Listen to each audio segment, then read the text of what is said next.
Welcome to the 3am podcast. My name is DeeJay. My name's Charlie. And my name is Sean.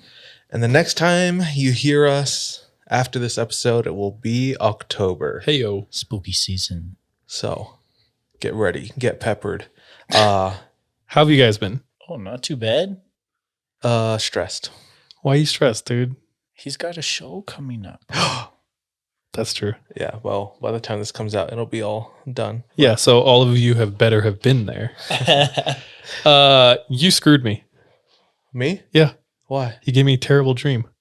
Oh, no. Like you actually screwed you? Like I screwed, yeah. No, I'm dreaming. I'm just minding my own business, sleeping.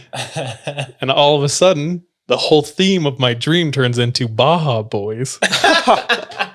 So you're on the cell phone, you're on the phone with us, and you're hanging out with Kenny Beats and that one super ugly dude who produces for Justin Bieber, Blanco.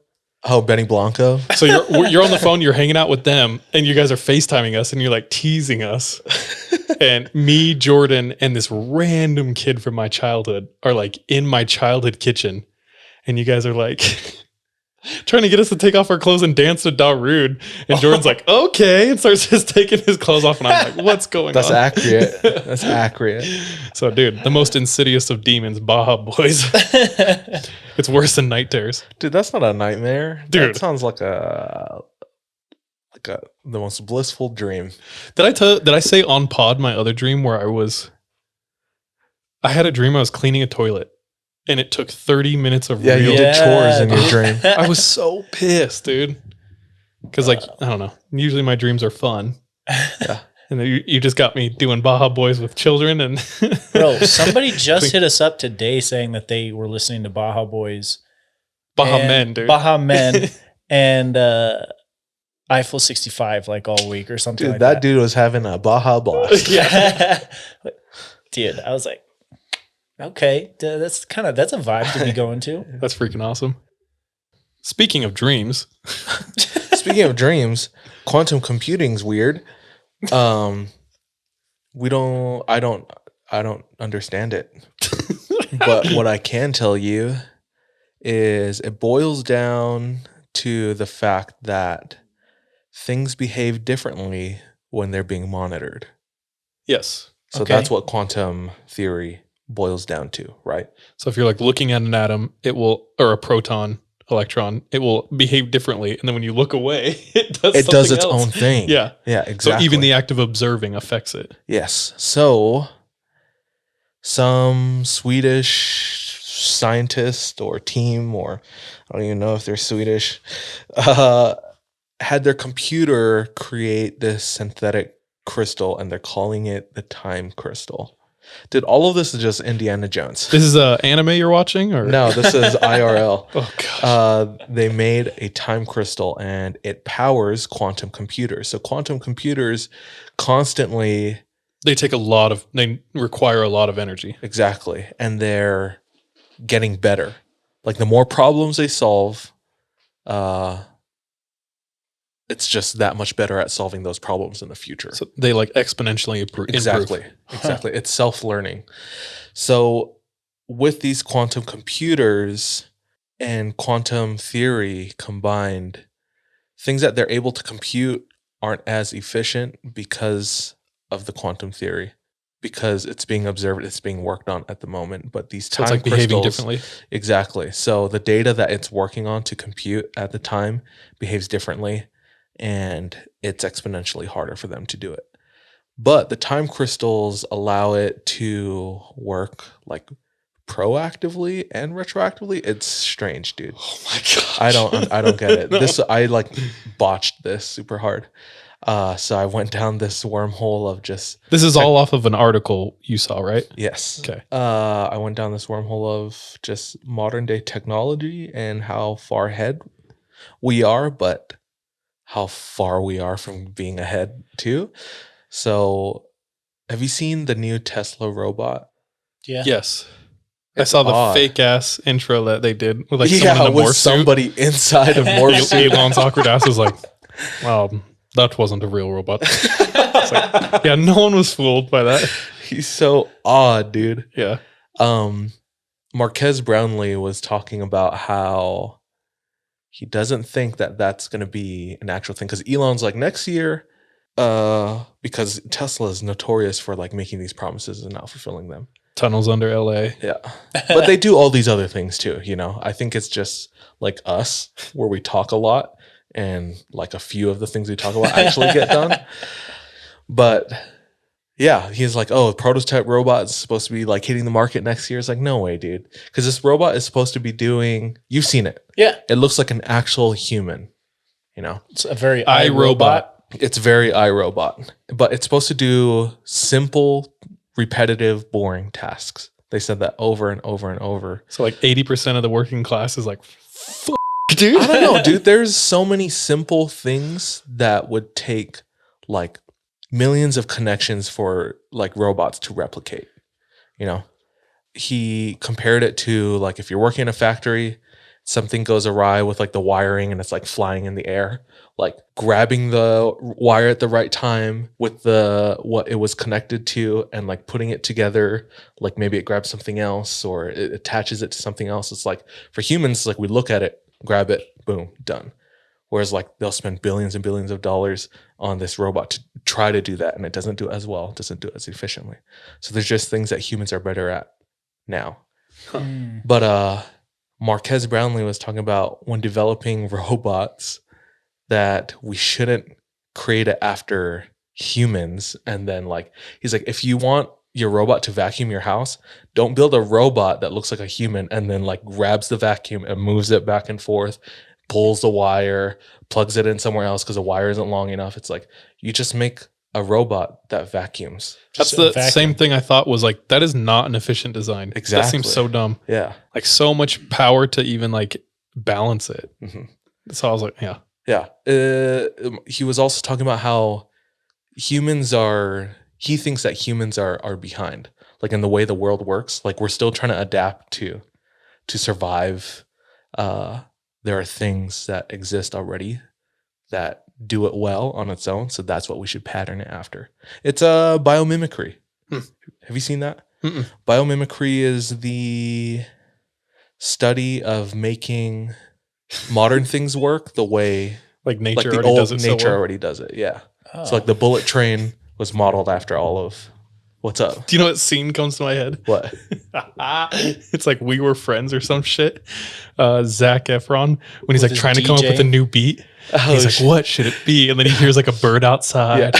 And then like a He has, like, a drill in nail the gun. distance. And he's Yeah. like, I should use natural sounds. Yeah.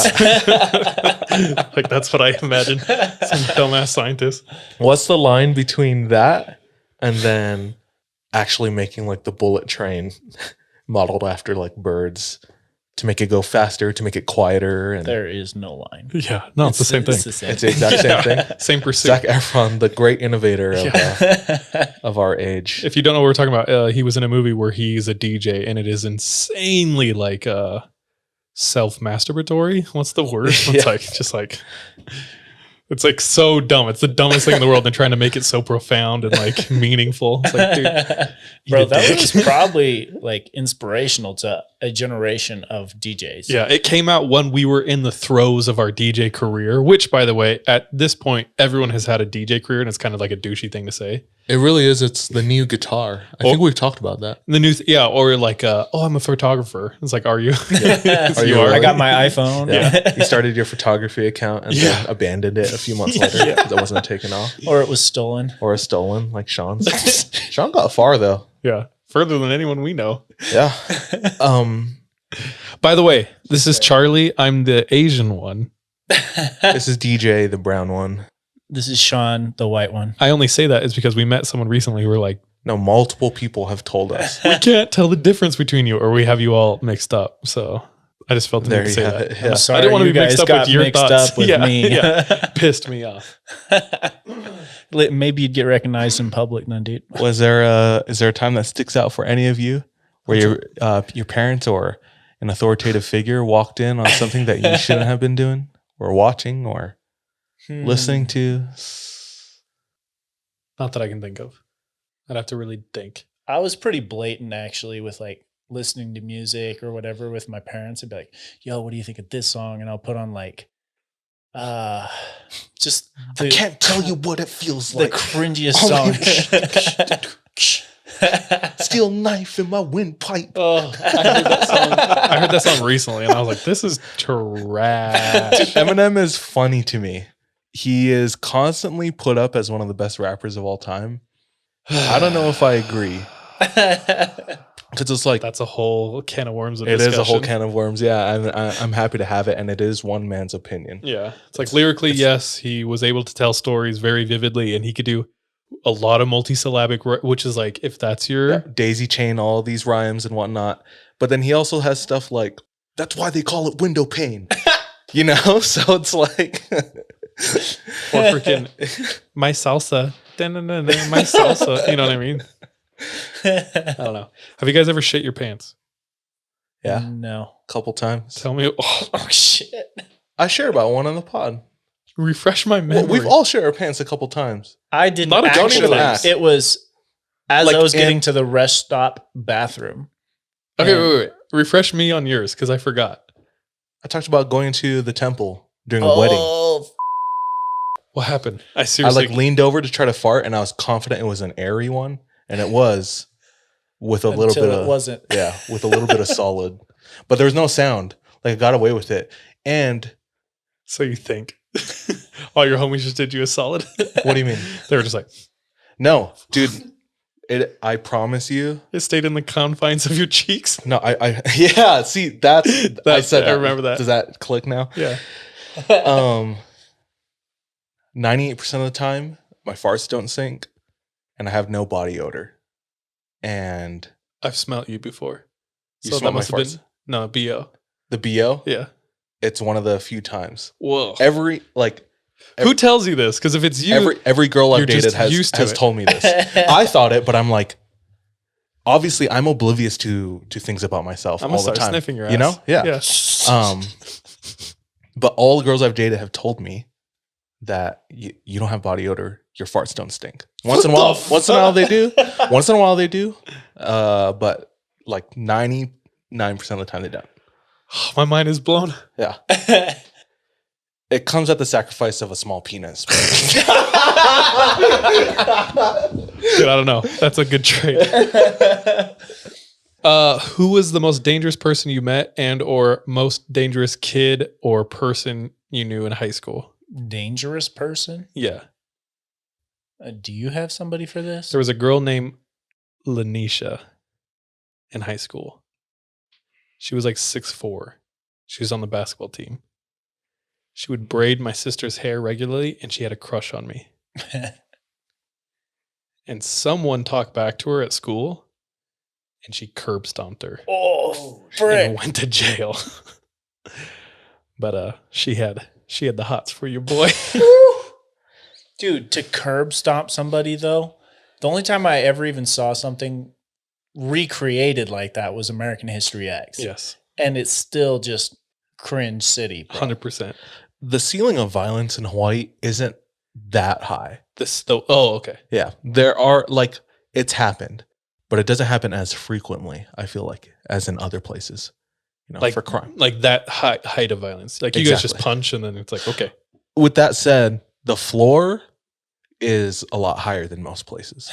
Like Hawaii is notorious for being like a super aggressive, like everyone's trying to fight. Like everyone grew up like wanting to fight. Wait, Hawaii? So Yeah. it's not I like thought it you was go, paradise. You don't go 0 to 100. You more like go 25 to 75. Yeah. Okay. Oh, exactly. I like that. Yeah. Bro, you and Kalima were telling us about these milky-eyed Hawaiians. Explain that, dude. Milky-eyed Hawaiians. Yeah, you were like, there's a ton of Hawaiians there with a wide eye. Oh shit, yeah. They're I don't know scary. what it is, dude.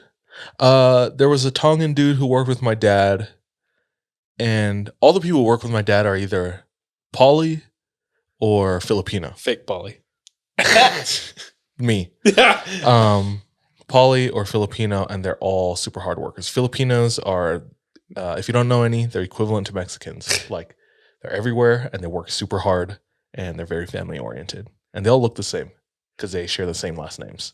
No, I did not say that. The brown one said that. No, this is all real because the Spaniards conquered the Philippines and owned them for like 400 years. I'd just like to So they say, as integrated. the white one here, I didn't say that either. Okay. And I say this as a Filipino. So, yeah, they were all hardworking, but there was one Tongan dude who like was in and out of jail for lots of reasons, like stealing and like dealing cocaine. And I think he got in a scuffle once. Somebody like slashed his face because he has all these scars on his face. That's kind of dope, bro. Yeah. And the rumor is he gave himself some of those, like Joker status, which sounds cringy, but if you looked at this dude, you would not want to like even look at him. Looking at him was like the death penalty. But he had Because he's like, so scary. Dude, he's terrifying. Yeah, he has these dreads. His name's Noah. Oh shit. And he has this big, like classic Bond villain, like a scar down one of his eyes, and he's blind in one eye. It's like milky white. frick, dude. And dude, I swear he sees everything. You called him Mad Eye Moody last week. He heard that too. Oh shit. He's paddling his ass over here to Yeah. beat me. Feeling the current. Adjusting the sail. Yeah. That's so funny. Let's talk But about no, yeah, Hawaii is everyone's fighting. There's a subreddit called Fight Porn that I frequent. I think it's just my innate nature as a Hawaiian. Yeah. But I love watching like fist fights. They're so fun. Everyone in Hawaii loves the UFC and MMA. Yeah. We don't have any professional teams, but we have a ton of professional fighters. Max Holloway is the biggest fighter in the world right now. yeah. BJ Penn was killing it in the late 2000s, early 2010s. Both legends. But yeah, lots of fighters coming out of Hawaii. 2 kids in my like youth group at church are like professional fighters now. So we would always practice like sparring, run away from like Sunday school, go on the stage in church. Mormon churches have basketball courts in them, if you don't know. Ball is life. Yeah. And there's a stage too. If Acting is life. Yeah. And behind the stage curtain, we would hide there, only leave one light on in the middle, like a boxing ring. Ooh, Like everybody is like, sick, oh yeah, like dude. Fight Club, like all the other Sunday Fight Club teenagers. right The same Darude Sandstorm teenagers. So it's like, all right, Same button ones. your pants. It's time to fight. Yeah. I'm bringing the sandstorm, boys. Yeah. And we would spar. We would like bring up the whiteboard, create brackets of like who would fight who. Oh shit. That's dope, bro. Yeah. That's dope. Dude, polys are tough. I lived in Australia. I lived with a ton of Samoan and Tongan families. I was around them all the time. And I would see like the 4-year-olds and like the 10-year-olds fight. And they would just full on like punches where I was like, if I got hit by that, I would be crying. And they would just like take it and like, boom, like bring it back so hard, dude. So much rougher. Yeah. Going back to a fight porn subreddit, half of the videos I see, okay, maybe not half. If I were to accurately put it, maybe like 20%, which is a large amount. Yeah, for a Being whole Hawaii, world. being tiny, it's fights in Hawaii, and I recognize the places. I was like, oh yeah, this is the shopping mall that my family like goes to eat at every Friday, like Windward Mall. Yeah, schools. I'm like, oh yeah, this is the high school on the other side of the island. What would cause a Hawaiian to want to fight you? Is there a usual suspect list, or is it Disrespecting elderly, so if you're going to Hawaii, listen up. disrespecting elderly, classic like road rage, cutting you off. But things that are unique to Hawaii, Is there any? I'm trying to stereotype you. Polys are huge into family. Ohana, Shaka, Mahalo. Yeah. So yeah, disrespecting family, also the land. Like if you litter, like Hawaiians get pissed. I'd get pissed. You know, I get pissed. Until I moved up here to Utah, I started littering. You're a bastard. I just remember that one time you It's not freaking that like dropped pretty here, so something it's right like in front nothing's of at Charles. stake, you know? Or wait, was it the other way around? No, we were at a freaking national park and DeeJay like finished a burger and like he didn't. It didn't look like he knew I was watching him, so he's just like looking away eating, and then he like crumples up his wrapper and throws it in the national park. And I was like, and he just looks at me and starts laughing so loud because I was like, dude, are we friends? My mind was blown, and you just laughed and picked it up. That was a funny troll. Dude, isn't littering kind of nice though. No. You don't have to look what? for a trash Nope. can. It's convenient. No. You like taking out the trash. Yeah, I No. don't care. Do I like putting That's in a someone lie. else's trash? It literally lie. doesn't like phase me. No, that's a lie. In fact, I find enjoyment like shooting it into the trash can. Okay, yeah, Yeah. I'm Kobe, like, dude. ooh, serotonin. So you have an open trash can in your house. That's unsanitary as well. It has a little swingy door that's fun. Yeah, it does. So you go open it, run real quick, and throw it in. No. Once it hits the swinging door, it goes down and then flips back I up. don't think so. Shadow realm. I don't think so. I want to talk about polys and being tough. What's the most inhuman thing? Let's talk about inhuman poly stories. I have one. I'll go first.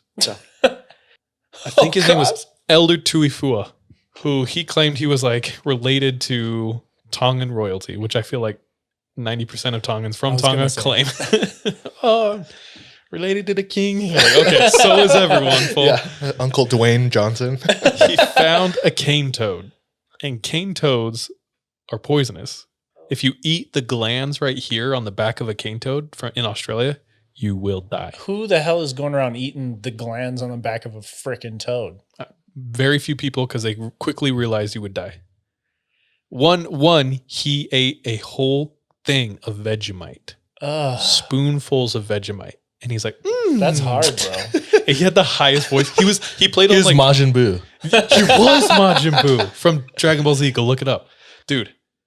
Yeah, he was like on the New Zealand rugby team. Like he Oh, was shoot. a tough, huge Yeah. dude, and he had such a high voice. And when he laughed, he's like, ah! And I'm not joking. It was that high.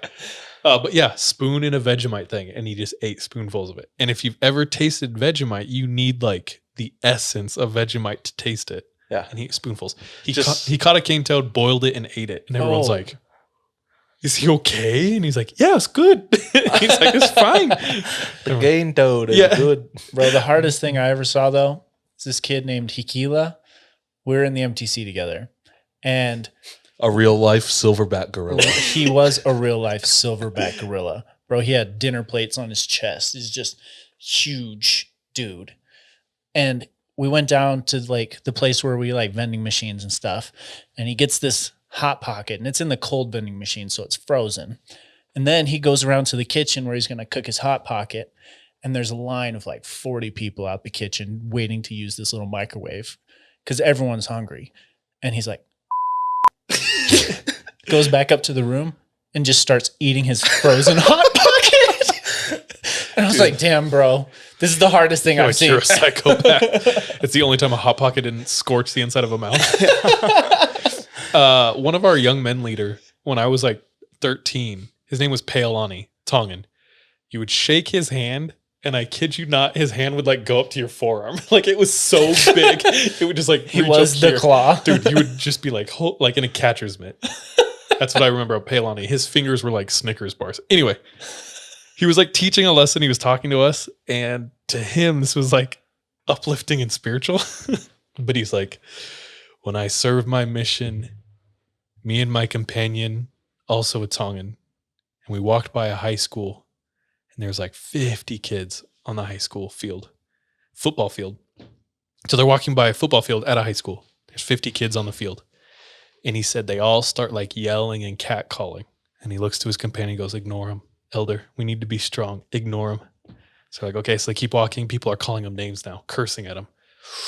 His companion's getting mad. And he's like, Elder, we need to ignore him. Till finally a soda hits him on the back and explodes, spraying everywhere. And he looks at his companion. They both drop their bags and they go jump the fence. So now they're in the field with the people. And he said they both put out their arms like this, just stretched their arms straight out to the sides, and they ran at the crowd. And he said they mowed the entire crowd down. Boom, boom, boom, boom, boom. Everyone just clotheslining clothesline everything. every single one of them. And he was like, that day, like we taught him a lesson. And all of us are like, oh, shit. Damn. The most savage poly moment is every morning when I watch my dad throw a can of Vienna sausages in his Cheerios. It's like, Dude, you know no fear. Are you gonna fight that person? No, dude. Hell no. That's bro. terrifying. Absolutely terrifying. There was an elder in my mission, Elder Vailea. Oh gosh, dude. You knew Elder Vailea? Yeah. Tongan Salmon. Dude, he had the police looking for him because he for like attempted murder. So he, and this is not me ratting him out. I don't think. The Cebuano police are like listening, like, we got him, boys. We got him, boys. Bring him in. But people would always like catcall him, just like you were talking about. It wouldn't bother him, except for one night where they were doing it to a young woman. That was not okay with him, as it should be with, everyone. But he was willing to get physical about it. So it's 3 drunk Filipino dudes like kept calling this woman, and he's like, "Hey, knock it off." They continue, and then they start getting physical with the girl. They start like, tapping her, pushing her, following her, minor harassment. And not minor in the sense that like, it's not a big deal. But no, yeah, it's not cool. I'm not justifying at all. I promise you. But he keeps telling them to knock it off, and they're not listening. They start getting more physical with the girl, and that's when he decides to get more physical with them. So he runs towards them, and before they even realize that some 400-pound dude, Dude, he's a big dude. Yeah. He's a big dude. One of them is already on the ground. Knocks him out. 1 punch. The 2 start running. He probably picked his body up as a weapon. Just swinging a Filipino. A Pinoy baton. The 2 start running. They're drunk, so they're not running fast. Or straight. Or straight. So he gains on one of them, grabs him, turns him around, boom, 1 punch, knocks him out. The 3rd one is running. They're at the beach or near the beach. He starts running towards the water.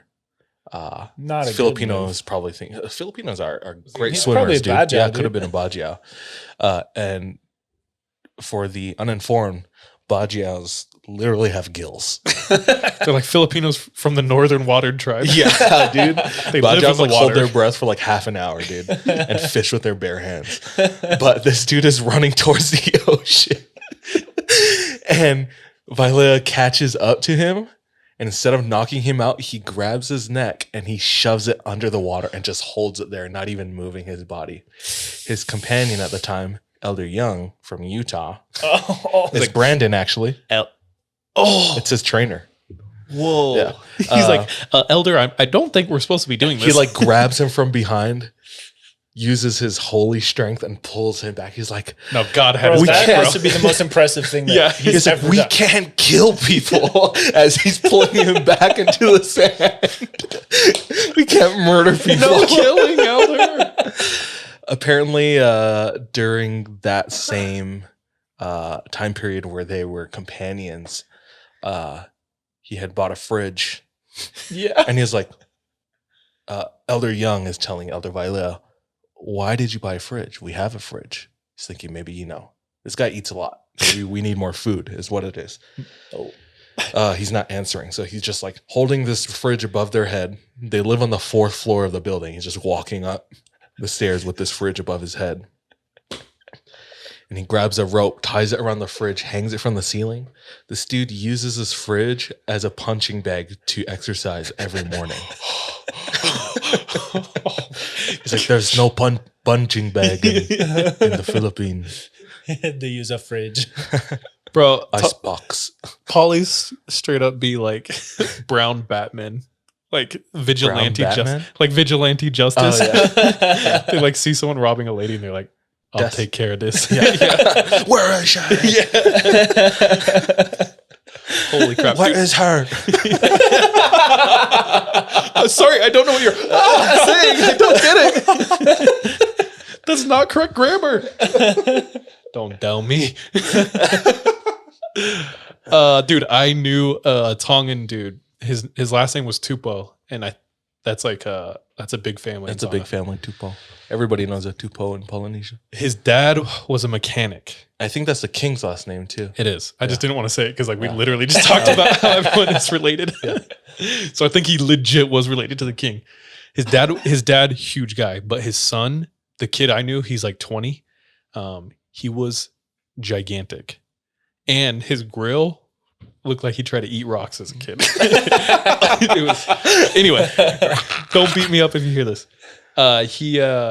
His dad was a mechanic, and instead of using a winch or crane to lift like engines out, he would walk up and pick the engine block up. And I'm dead ass, I saw him do it once.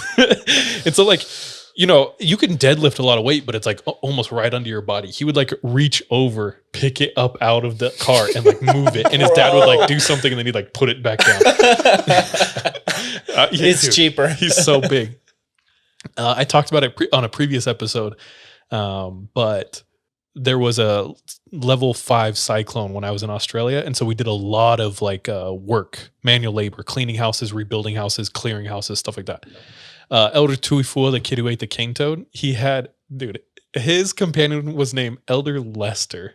And everyone said, "Is your first name Mo?" That's every day someone said that. That's so good. But he was a brony. He was a white He was a kid. brony? He was a brony. So his first name was Mo. yeah. Bro Lester. Yeah. He was so scrawny, such a gamer, super bad acne, so like pasty white and just like zero muscle on his body. Yeah. You get it then. Yeah, I can relate. And Elder Tuifua was his companion. So like literally the opposite. Like if you were a build a character on a video game, it was like you drug the thing to the opposite side, every stat. And they were like doing a ton of manual labor, like rebuilding houses, and Elder Tuifua just like watched him try to like move a 2x4 and stuff around. And eventually he just like put a hand on his shoulder and like put him on the ground. He's like, just sit. And like wouldn't let him work. That's so funny. That's like Elmer Fudd and the Monstars. Yeah. Like, It really was. Elder Vailea, the only other story I know of him is they're walking through the field and they come across a carabao. Carabao is the Philippines' national animal, and it's the water buffalo. Dude, beautiful creatures. They're pretty big, too. They're big. They're super docile. Police ride them through the streets. They're really dope. And they're, like I said, super kind. You can approach them all the time, pet them. Super nice. Just gentle giants. Like most polys until you piss them off. Except for this one time. For whatever reason, they entered into this field that they were trying to walk across that they had never been in before. And this water buffalo started charging them. It's in front of them. Elder Young starts running, as any normal person would. Elder Vailea drops his bag, cracks his knuckles, and this charging water buffalo that's easily 500-600 pounds Easily. runs up to him, and he punches it right in between its eyes. Oh, Right in between its eyes. And the thing goes from running maybe, 15 miles an hour to a complete stop. And it just it halts, kneels, lays on the ground, and that's it. It dies. It just laid on the ground. it didn't die? I don't know if it died or not, but it just like laid down. Completely stopped. It was like, It holy didn't shit. For the fall. grapevine, I heard that it died. Really? Yeah. I heard But I it didn't was hear like it from Brandon. I heard it from one person to another person to another person. So I'm sticking with it. Yeah. What I heard is whether it died or not, it was like sequential. It didn't like run and then like fall to the ground or like a car crash, where like the tire's blown and it like goes out of control and then like drags on the ground, slides. Like this one like stopped all of a sudden and just like got down on its knees and then laid on its belly and then just put its head down. The just happened to me. Dude, this sounds fake. It sounds like superhuman. It sounds like Edward from Twilight, like stopping the van. But this shit is so real, bro. Dude, I was just talking to when I was in San Francisco, I was with my girlfriend, her best friend from high school, and her husband. I was talking to them about tall tales we heard growing up, and there's like the classic American tall tales. Paul Bunyan and the Johnny ox. Appleseed. Pecos Bill. They had never heard of Paul Bunyan. What? Who? My girlfriend and her friend and her husband. Not Americans. What? I was like, how did I hear about Paul Bunyan in Hawaii? And you guys didn't. I was like, his pet, the blue ox, made the Great Lakes. And they're like, you're an idiot. Yeah. They're like, this isn't real. Yeah. That's sweet. That's Like, it's real. That would piss me off. Dude, how did I was like, hear about it? What books did you read in elementary school? Books. Read. Like, what did they assign you? Like Lord of the Flies, 1984, Ender's Game was in there. Elementary school? Yeah, I can't remember elementary school. Where the Red Fern Grows, Shiloh. I read Where the Red Holes. Fern Grows. I read Holes. Yeah, I did read Holes. Harry Potter. Harry Potter. Oh, yeah, but that wasn't of course. assigned. That was the only book I think I don't remember like At least assigned a books, novel though, in that- elementary school. Like I remember high school books, but not elementary. Yeah, I can't really remember. maybe But- elementary to high school. Ender's Game was lit. Yeah. They also, let's see, they did Great Gatsby. You had to read October Sky. We didn't read Great, I didn't read Great that one either. Gatsby, Oh yeah. but most people did. I feel like. Bro, I feel want to like go a back lot to of people- Polly's. What's up? I have one or two more. Oh, Forget shit. reading. Yeah. Just like Polly's. I'm just kidding. Dude, there was a elder, his long ass name, Someone, gets to the mission. First like 2 days. They call us up. Someone's frantically like, you need to come pick him up. And it's like, it's my first month. Like I barely just got there. So my senior companion gets off the phone. He's like, hey, elder so-and-so just tried to kill his trainer. We need to do a switch quick. So can you hang out with him? And I'm like, dude, like this kid, huge. He was such a big kid. Like beat up his trainer or actual? He was like trying to get through a door to beat him up because they were disagreeing. Big Samoan kid. So I had to go. We pick him up and it shakes out. They were like, okay, we're going to go do this thing. You just hang out here with him. So like, I'm trying to think of what disagreement would push you to.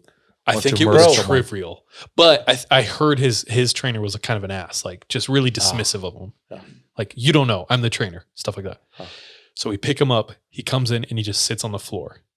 And I'm just like sitting there and I'm just like, so what do you want to do? And he's like, well, sorry, go back. We're sitting there quietly. I don't even ask him a question. I don't even say like, yo, what happened? He just goes, when I get mad, everything goes black. And I don't know what I do. And I'm just like, so how you feeling now? And he's like, and I was like, what do you want to do? And he's like, I want to print photo.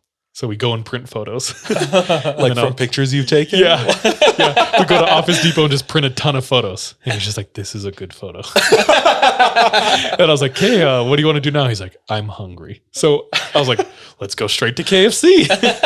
Get him a bucket and go back to the flat. And he's just sitting there eating his chicken. And he like finally opens up and just talks about it. And he's like, I was ready to kill him. I was like, cool. How you feeling now? He's like, I'm better. I'm like, okay, good. But I just remember being terrified. Extreme hanger, bro. Yeah. Right there. Yeah, for real. Okay, that's it. I won't share the other one.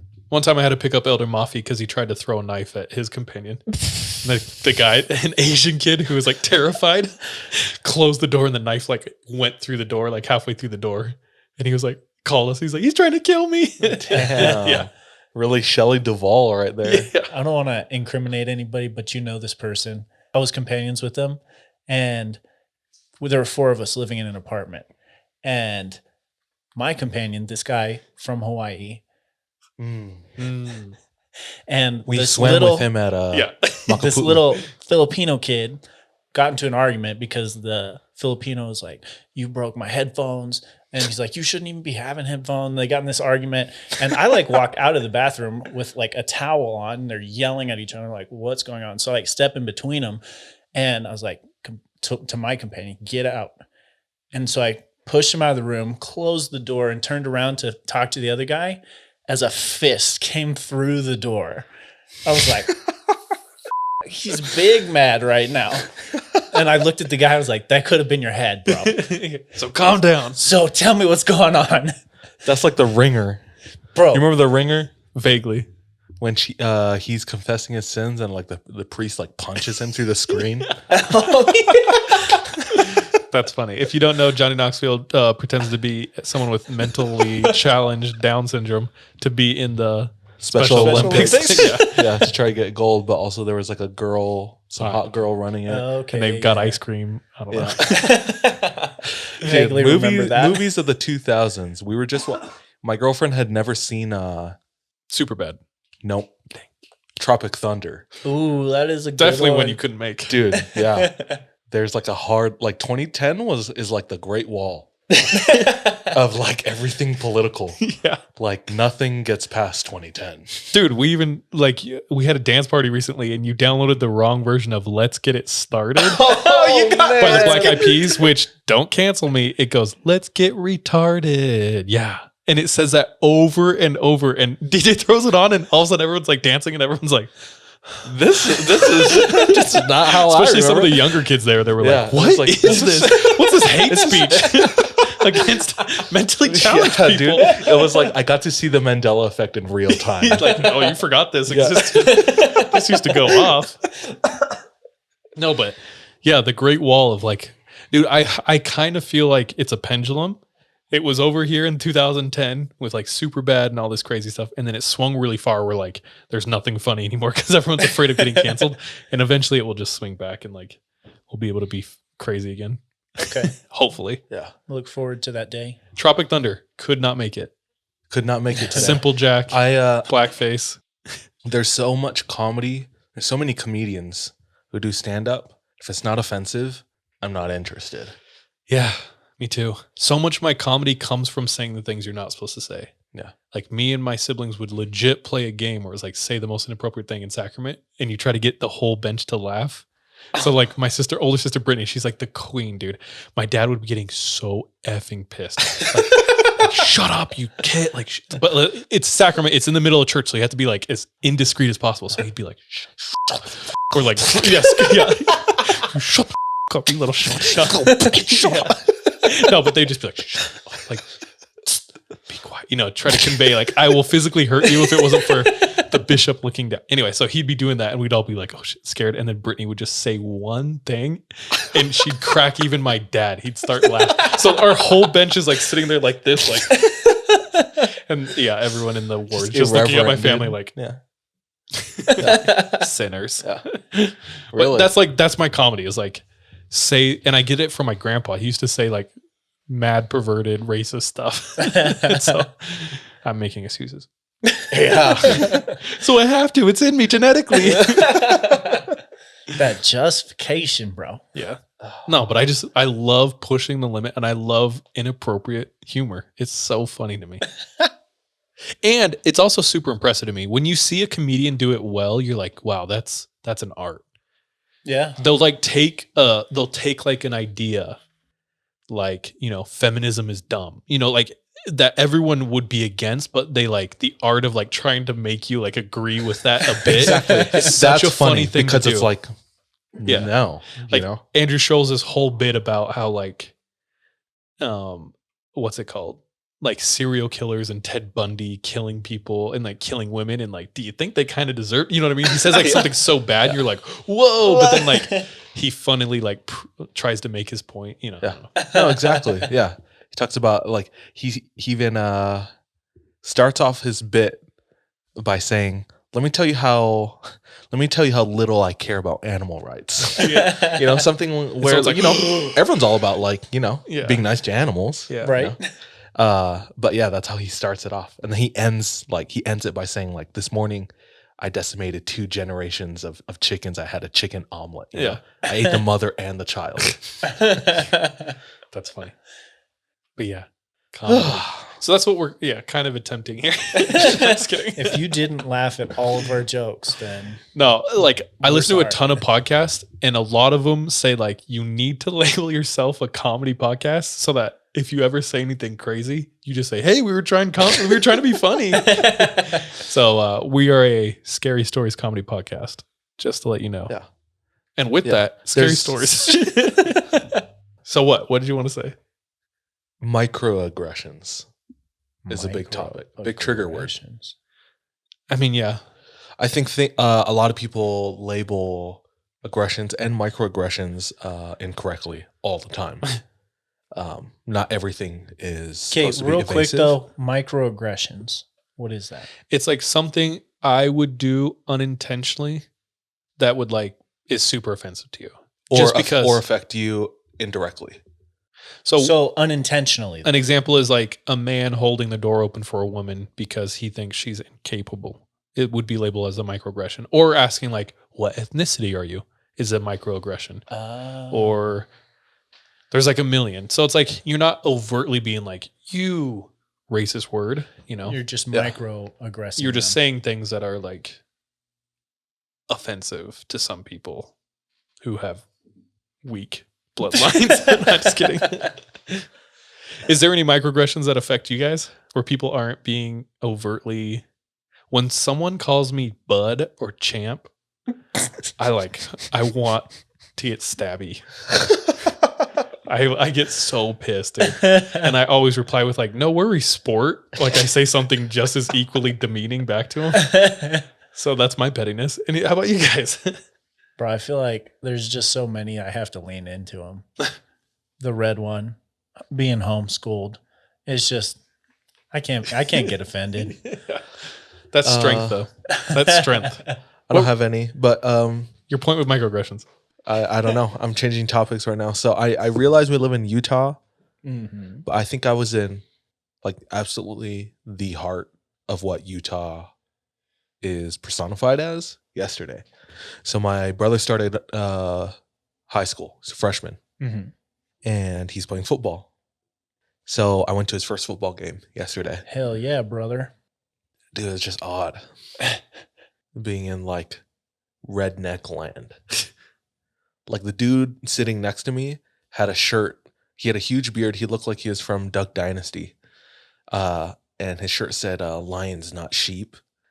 And That's like a huge brand in Utah. oh, is It's it? Sean Wade. That doesn't surprise me. He's but- an influencer from Salt Lake. huh.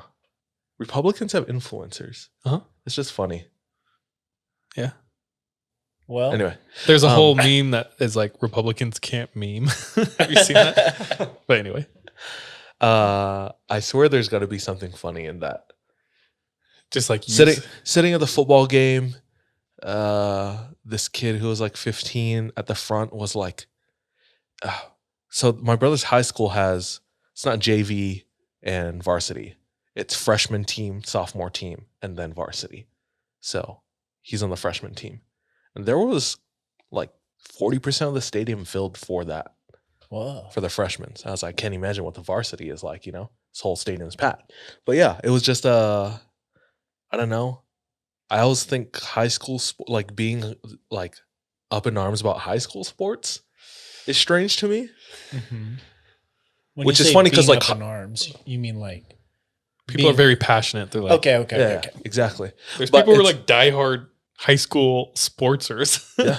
Which Yeah. is like, Yeah, weird. my buddy right now has been posting for the last month, AMAs on Reddit, like best or not AMA, but like what is it where you post a question Isn't it AMA? or just question? He's Ask Reddit. He's been posting questions on Instagram, like, all right, everybody, best high school running back in Hawaii in the 2000s, and he gets like hundreds of replies. So it's funny. I think it's weird because I grew up in Hawaii where, because we don't have any professional sports and our college team is ass, everybody loves high school. And Kahuku is the #1 football team in Hawaii.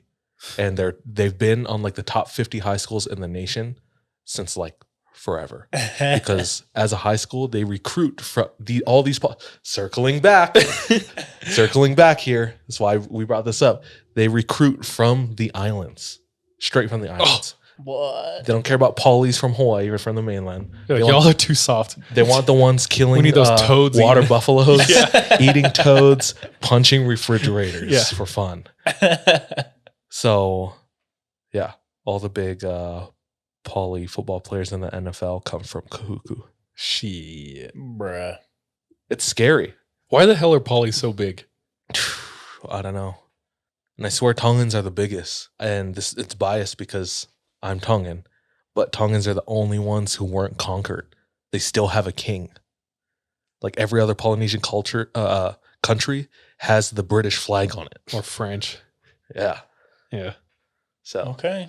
I guess Nobody- Tonga's got like the Chinese flag on it. no, they don't. Aren't you like bought out by China? Doesn't China move into Tongan? Like, There's lots of Indians and Chinese in Polynesia. yeah. Like the national, I don't know if this is real. National dish of Fiji is Fijian curry. It's because the Indians brought it over. Yeah. But they run all the businesses, just like Hawaii. Like Wow. all the businessmen and businesses are owned by like Chinese. Yeah. Bro, just going back to like Tongans being huge. I've said this before, but for those listeners who are not day oneers, I had a companion, El Rococa, straight from Tonga, and he was massive, like 6'5" plus, titties like dinner plates, traps up to his ears, and he'd always just be hitting push-ups, and he'd just do like 200 casual, boom, boom, boom, boom. And I was always just like, bro, you are huge, like you're terrifyingly big. And he's And like, he'd always respond. to be honest, back in Tonga, I'm the smallest one. And he'd always talk about how he was the smallest of his brothers. And I was just like, holy shit. Like if you're the smallest of your brothers, your family's terrifying. Dude, I remember when I went to Tonga. Was that it? yeah. Okay, shut up. I remember when I went to Tonga What a Tongan and dude. we went to that dominance. You're not that dude. big, fool. Yeah. You're not, Neither are you, bro. you're not fridge That's why I'm hitting taking Tongan. advantage of your Yeah. Japanese ass. Hey, remember, I'll come for you when you don't expect. We did drop a couple bombs on you too. Dude, that was the mainland. Yeah. That was me, bro. Yeah. Oh, I did not do that. We're throwing rocks. When I went to Tonga for the first and only time, I was 12. My dad was so excited to take us, show us where he grew up. And we went to church. And Sunday school comes around and everybody splits off for Sunday school in the Mormon church. So it's like all the adult women go to their class, adult men go to their class, and all the kids in their specific age groups go in their class, split between boys and girls. This time I was with all the young men, and we were like being quizzed scriptures, or like to recite these different scriptures, or answer questions like, who was this person in the New Testament that went to this island? And we'd go around the room. And if you got the answer, if you were incorrect with your answer, you would go in the middle of the room, put your head down, and everyone would knock your head. like how you knock a door, but just one big knock on the back of your head. And everyone, like, I remember the smallest kid. He went first. Everyone's like, He got it wrong. yeah. He gets in the middle, puts his head down, boom, whack. Just starts laughing. Everybody just taking their shots and he's laughing. So that was our Sunday school. Polys are so Old Testament, dude. Fire and brimstone, dude. They'll smite you. Fire and brimstone. Yeah. Dude, that shit is wild. Let's get on with it. Let's tell stories. Okay. Now we roll our dice. See who goes first. Highest goes first. Take a spin and see who wins. 20 and 20. Oh, shit. That's a first. I got a 4. You got to double fist us now, Sean. 2 fingers. 12 or 15 and 6. So it's Charles, me, and then Sean. Gang, let's go. Japanese, brown, and white. Hey, yo. Peace. Shaka. Rock. Yo. Yo. For my story tonight. Ass. For my story tonight. Dude, I have a crazy ass story. It's from Zion, Zion. Yes. Like from the homie in New Zealand. New Zealand. This is why you asked What? about About Polly's. Polly's? No, it's not. Oh. To be fair, or to be honest. To be true. Yeah, to be transparent. He sent this to. Okay, so we recorded this week, like a couple days ago, and then when we were wrapping up, my phone starts going off, and he sent me a story, Oh. and I was like, hell yeah! It's been a while since he's written in, and it's a crazy story. So he sent this crazy ass story. I'm not going to be sharing it this week. I'm going to share it next week. You dickhole. Because we just took so long in the beginning. Today at work, I was talking to a coworker. We actually went and got lunch, Chick-fil-A, Hell yeah. sandwich, 8 nuggies. Hell breezy. With what sauce though, bro? Dude, I like the honey mustard. Okay. Not the point. Not the poly sauce? We're just, no, hell no. We're just chit-chatting, and then I was like, yo, you got any good stories? And they're like, and I was like, spooky stories. And Ren, a coworker of mine, goes, oh. I was like, have you ever had anything weird happen? She goes, I did. So this happened to her. A couple years ago, she was serving a Mormon mission in Oregon, Salem, Oregon. Oh, Salem witch trials. Stupid. Similar. Same but different. Yeah, very different. In Salem, Oregon, she was in an area that was insanely rural. She said like hours and hours and hours way out in the forest, like small, tiny, quaint town. They filmed like a scene of Twilight there. Oh, sick. So think dense Pacific Northwest, Okay. rural. She whitewashes this area with another sister missionary, meaning they had 2 missionaries there who knew the area. They moved them both out and moved 2 fresh missionaries in. So they get there. She's the senior companion. And they're just like, we have no idea what to do or where to start. So we talked about this in a previous episode. In every area on a mission, there's an area book where missionaries are to record information about the area and the people in the area. And there's also a list in there of like potential people who might be interested in hearing from the missionaries. So she's like, I have to run the show. I have to get work going. So she goes to the area book, looks for potentials, and there's a list of houses to go visit. She looks on the map. They're way out there. She's like, okay, we have nothing else to do. Let's do it. So the next day they're trying to like do the missionary things, knock on some doors, talk to some people, try to help anyone out anywhere she can, and to no luck. It's later in the afternoon and she goes, okay, let's go hit those houses. But they're on foot. So they have to hurry to make it back by curfew. They start walking out there. She's looking at the map. They keep walking out there. She's looking at the map and they keep walking. And it's way further than she thinks or thought. It's getting more rural. The roads are like not paved. They're getting narrower. She said the light posts were like regular city light posts, and then they're getting like shorter and shorter and fewer and farther between. It's dark. It's like 8:30. And they're still going out. And they're still going out. Oh, gosh. They've like contacted a couple houses, but there's this one house they wanted to hit. And she's looking on the map and it is just out there. And the houses have like stopped. She's like, dude, there's no way. But they decide to keep going. They're down this like almost country lane, small, super sparse lamp lights, like street lights. And they get to the last one. So they're walking down. And she said the sidewalk was getting so narrow, they had to like walk like single file.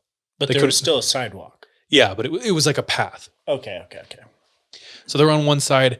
She's doing all these things at once. She's like trying to find the houses, looking at the map, navigate. And she sees someone walking up the road on the same side as them. She can't tell if it's a man or woman. It's just like a black silhouette, hood up. As she looks up and sees that person, she said the mood shifted. She wasn't scared, but there was something different. Like she was on high alert, just like more aware. So looks at her companion and says, hey, let's cross the road. They beeline it across the road. That person comes and gets like perpendicular to them or like straight across parallel to them on the other side of the road. Pauses for half a second. They like look over. All they can see is an outlet, like an outline, silhouette. It's just pure black. They look over and it keeps moving. And they're like, oh, okay. So she looks down, looks at the map. In the house, it says it's right across that field. But now they're at the last street lamp. They're under the street lamp. It's like the one light for like 200 feet back.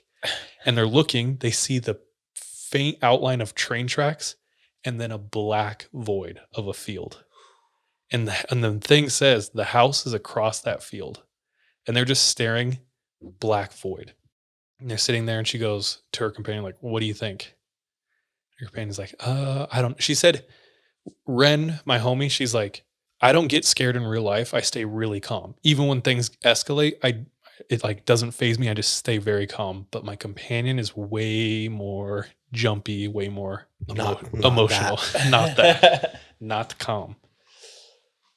So anyway, she's like, what do you think? And the companion's like, I don't know, sister. It's getting late. Like, it's probably like 15 minutes until we got to be home.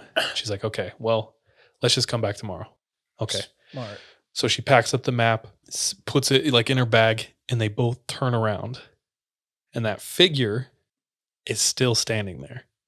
But this time it's once again, on their side of the road. And they're looking at it. And everything that I'm about to explain, she said took place in like 3 to 10 seconds. So they notice the thing. Mm-hmm. They start walking forward. It's standing stock still. She says as they approach it and get closer, it moves. And what she said was it wasn't running, but it was moving as if it was running. Like speed-wise. She said it moved faster than she's ever seen something move, like a human. It makes a movement. She says, I don't know how I reacted this fast, but she shielded her companion like this, like kind of like got big, put her hands up a little bit like this. She says what happened was she saw it here, and then within a snap second, it was here. Oh, shit. An inch. She said it brushed her nose.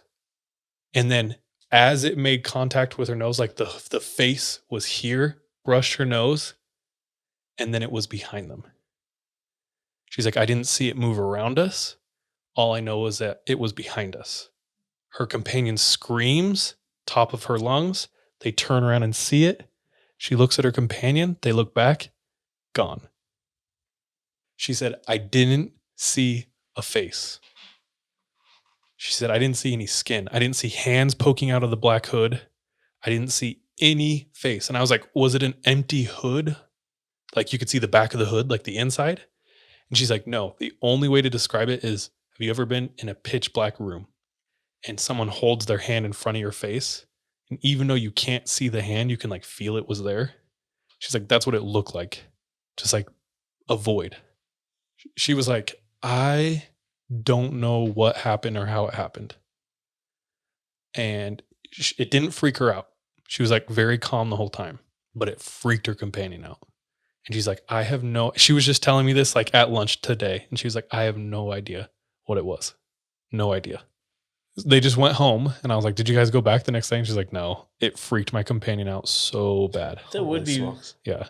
Like unnerving to see something move that fast and still not know exactly what it was. Talking to her, like she was describing it, I could feel it, dude. I was going to say, when she was telling it, dude, watching her, what was her demeanor? We actually talked quite a bit about like stories and how they affect us. Same way I do. When I hear a story, I'm like in it like a movie. Mm-hmm. And she was like describing it. You could tell she's like describing the lamppost and she was like a halo of light was coming down and we were like standing right in the light and like everything is black around us. And she's like, everything happens so fast. I'm looking at my map. All of a sudden he like moves. I don't know. It was very intense. I could feel it.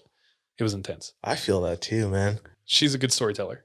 She said, she's like, that's kind of the one thing I encountered on my mission that I'm like willing to share right now. She's like, but some pretty heavy stuff happened. Oh, shoot. And I was like, ooh. She's like some pretty gnarly things. And I was like, shh. And she's like, it freaked me out. I was like, well, no pressure. But if you ever want to share them, I'd be interested in hearing. Right. She's like, I don't know. We'll see. But shout out the homie Ren. Thank you, Ren. Anyway, that's Ren's encounter. Your rendition. That's funny. All right, my turn, boys. This story comes from a listener. Her name's Kayla. She's from Texas.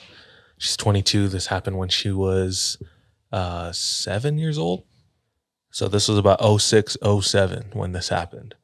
Kayla's in first grade, and she had a retainer that she had to wear all the time. And it was new, and for whatever reason was under strict orders to constantly had to keep it maintained during this time.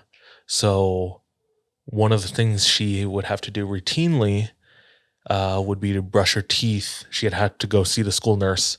School nurse would make her brush her teeth after lunch. Kayla said this would always irritate me because this cut into recess time because it was lunch and then recess. Yeah. You know, so she hated doing it, but she had to. So one day, all of a sudden, excruciating pain. She said, my mouth was burning. So I ran to my teacher, explaining my mouth is on fire. It feels like my gums are on fire right now. She said that my body was hot, but I didn't have a fever. But it was strange because it was so painful. Kayla says, I remember begging my teacher to please let me go and see the school nurse. And the teacher, I guess, wasn't really giving in. Then all of a sudden, snap. A part of her retainer in her mouth broke, and there's a metal piece hanging from the roof of her mouth. That made it so every time she started talking, her tongue started, like it kind of stabbed her tongue. So it made it really uncomfortable to talk. She's like trying to explain what's happening to her. Finally, can't remember if it was the nurse or the teacher, but the teacher grabs a pair of pliers, sticks it in her mouth, grabs the metal part and bends it upwards so it's not stabbing her tongue anymore. So a temporary, a Band-Aid fix to this, which is, I don't know, kind of wild to think of teachers sticking pliers in children's mouths. A little bit. So I think at that point, the teacher was like, all right, let's get you to the nurse. Nurse is... Or the mechanic, dude. Nurse is trying to figure out what's going on, and she can't. Nobody knows what's going on, and her mouth is still on fire. 10 minutes had passed, and it's still going. So the nurse lies her down. She says, I'm going to call your mom. Calls her mom. No answer. This is strange. This has never happened before. Kayla was or is an only child, so her mom was always really protective of her. And this is the first time she had never answered. So she's laying there in the med bay, mouth still on fire. About 20 minutes goes by and the pain goes away. Super strange. Mom picks her up and Kayla starts to describe to her mom what happened. Said, Mom, my gums, my mouth was on fire today.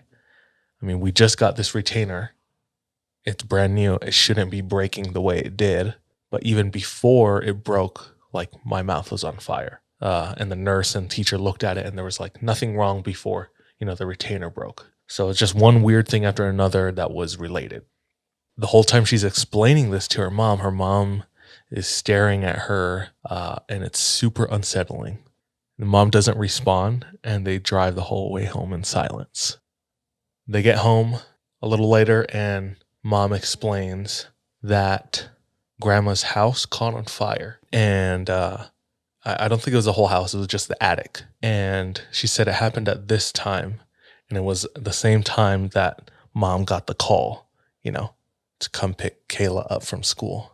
And the time that the fire lasted was about a half hour, the same amount of time that Kayla's mouth was on fire. So Kayla found this super strange. I assume her mother did as well when trying to connect these dots that are unseemingly disconnected. Years later, Kayla found out that in the attic were boxes, typical things that were collecting dust, family heirlooms. And one of the boxes that got destroyed was, and what her mom kept, was Kayla's baby teeth. Tooth fairy. She'd grab them. Oh. And she just held them, left them in the box, and they were destroyed in the fire. And that was the final connection to that story, and that she didn't learn about until years later. And that's the thing that scared her most, is that connection between the teeth that were destroyed in the fire and her mouth that was burning that one day in first grade. But that's Kayla's story. Bruh. Now if you ever get like a random pain in your mouth, you gotta be thinking about those baby teeth. Someone's got my baby tooth. So strange. How do you explain? Connection, bro. There is none. There is. It came from your body. That's a connection. It's a tough one to explain away. But thank you for sending that story in. Very unique in nature. Yeah. That's creepy. Yeah. The only thing I can think of that's similar is like, I don't know, like a voodoo doll, Yeah. Similar concept.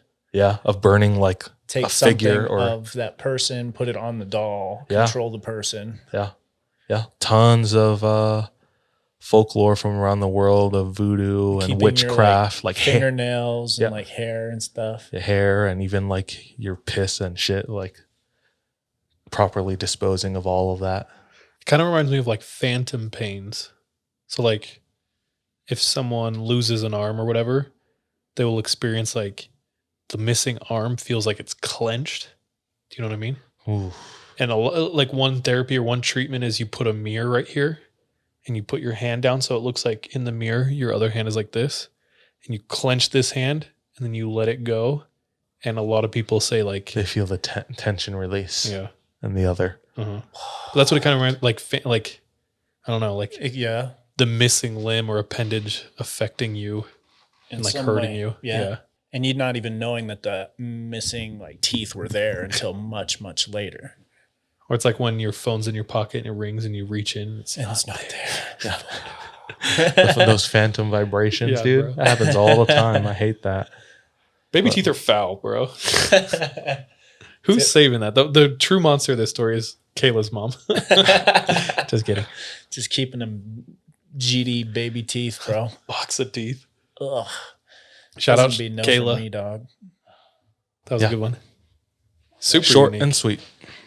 Is that you? Sweet. That's me. Okay, I'm going to close this out tonight here, guys. Take us home, young blood. I'm going to take a little bit of a tone change from your stories, though. I'm going to take us all the way to the country of India. Boudoir. So, this story happened to our writer in Jai India ho. in 2016. So, fairly recently. And he's from one of the northern provinces of India, a place called Uttar Pradesh. Ah. So it's right on the Ganges River next to the Himalayas. I would show you pictures, but young Kalima's not here today. It's okay. It's okay. So anyways, he is visiting his aunt and uncle, and his aunt and uncle are actually expecting. They're expecting a baby pretty soon. And one day while he's visiting, his aunt goes into labor. And she ends up being stuck in labor for a long, long time. And they're trying to figure out what's going on. They're trying to get her the help that she needs. And as the family is trying to figure out what to do, someone suggests that maybe the aunt had been a victim of a tantric ritual called bandhan. What is it? It's something that they call binding. The word they use is bandhan. Bandhan. Okay, wait. Bandhan. What's the definition of tantric? Tantric? Yeah, let's look it up. Let's look it up real quick. Because I thought tantric had something to do with like sex. Relating to or involving the doctrines or principles of the Hindu or Buddhist tantras. Kama Sutra? Maybe. Okay. So someone suggests that Anyway, someone suggests she could have been a victim of bandhan or binding. And this particular bandhan is supposed to cause a delay in childbirth. oh, And in an effort to help, the uncle knows of a priest in a nearby temple who is an expert in all things occult. unbandhan. Unbandhan. So as the things kind of take a turn for the worse, they decide to just go to the temple, try and find this priest, trying to get some help for her. They end up getting to the temple, meeting this priest, and he's a normal guy, a normal priest, dressed modestly, has like an air of humility about him. And after telling him the story, and they'd brought the aunt with her as well.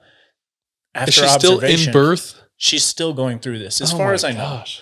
And after this observation, the priest is like, yeah, someone has put a Masani Kriya on her, which is a graveyard ritual. So, a little bit of background. A Masani Kriya is a dark magic believed in India to curse people with disturbed and suffering souls. So basically inviting the lower wandering souls to come back to our plane of existence as parasites on people who are cursed, the aunt in this case. Now, the priest, he confirmed that if the ritual was not reversed, that quickly both the baby and the ant would not make it. So, How do you reverse it? the priest told them that there is what's called a yagya, or a ceremonial fire, that if done in time, both the ant and baby can be saved.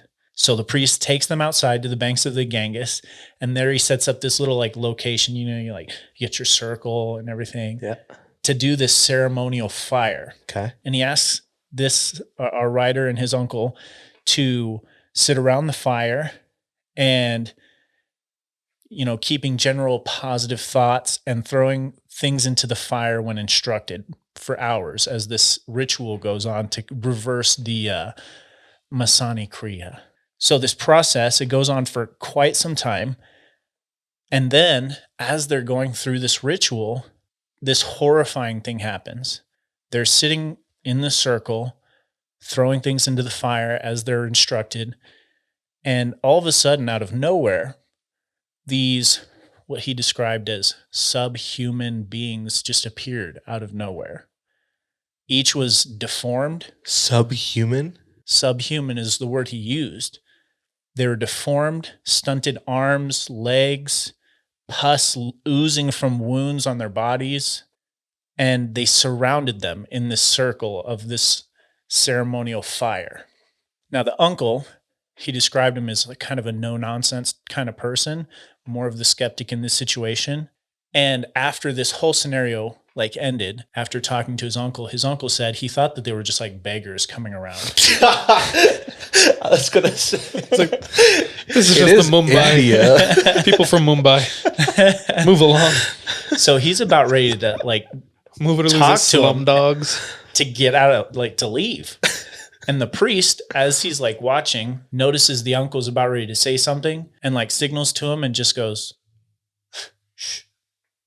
And he's like, fingers up to the lips. Fingers to the lips, just to shush the uncle. And shortly after that, the ritual comes to an end. But as they are ending this ritual, they notice that all of these beggars or subhuman beings are all gone. Just as suddenly as they appeared, they disappeared. So the priest, he then asked for a few minutes so that he could dispose of the residue of the yagya into the river Ganges. And as he's doing that, his uncle and him are wandering around this temple trying to find these people that were just bothering them. And they couldn't find anyone on the temple grounds or anything. So they go back to where the priest is at, and they ask him well, what were those people doing here? And the priest explained that those were the ones that were being used to torment the ant. They had arrived to distract them from the ritual. And if he had said something to them, the ritual would have failed. Oh, shit. And the ant and the baby would not have survived. Whoa. Acknowledging it? Simply acknowledging it. And that's why he had gestured to them to remain calm. And in such a calm way, not don't you dare say something. So just calm, just a shh. So as he is processing all of this information, he can't help but wonder of any of the other crazy things that this priest who specializes in the occult has seen. So he asks him, have you ever seen God? And the priest responds, no, but I have seen the devil. And our patrons will be hearing the rest of this story.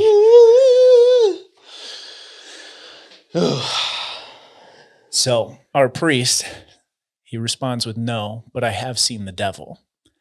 And our writer is a little confused by this because Crazy, bro. yeah. Well, that is me for tonight. Thank you, Sean. That was dope. That was fun. Super fun. And for anyone who isn't a patron, go to our website, 3ampodcast.com. The 3ampodcast.com. The 3ampodcast.com. Did I not say the? I don't know. I can't hear. I'm Okay. so tired. But anyways, or you can link in bio on our Instagram page. Any of those ways work. You will be able to listen to our priest when he did see the devil and our whole backlog of patron stories. Hey, yo. So check it out. Sweet. Thanks, my dude. Hell yeah. Thanks everyone for sharing those stories. Boys and girls. It's been a good one. Excited to see you all Halloween next week. Hey. Not Halloween, but Halloween Spooky season Yeah, is upon us. Let's sign off. cool. Love all of you. Wait, I want to see a movie with listeners. So if you're in Utah, look out on our IG. We're gonna announce when we're gonna go see a scary movie together. So you can come up, hang out with us. Let's go see Malignant. Okay, That one does look pretty spooky. that title's kind of Malignant, scary. dude. It's a little risque. I had a Filipino companion who would always use these big English words but didn't know what they meant. And that was Plethora. that's one of the ones he used. He was like- Elder Gakos. Oh gosh. But he is femboy. Like he's actual femboy now. Yeah. But he is like, Elder, today is a wondrous day. I just feel so malignant. And you're like, oh, are you I was like, okay? bro, do you know what that means? He's like, I just feel it. I just feel it. Yeah. I was like, all right. He's like, this rice isn't scrupulous. You're like, no. That's funny. That's me half the time on this pod. All right. Everyone out there, I love you so much. Bye, love you. Be safe. Trust your gut, watch your back. Be careful out there. See ya.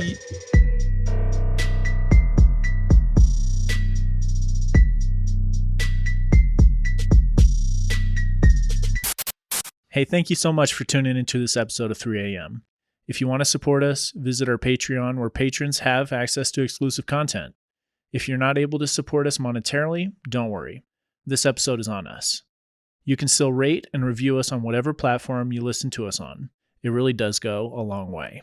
You can also follow us on social media. Our handle everywhere, including Patreon, is the 3 a.m. pod.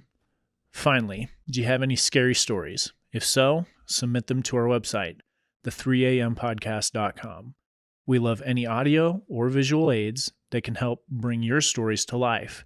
So file uploads are welcome with your written submissions. We're anxious and excited to hear from you.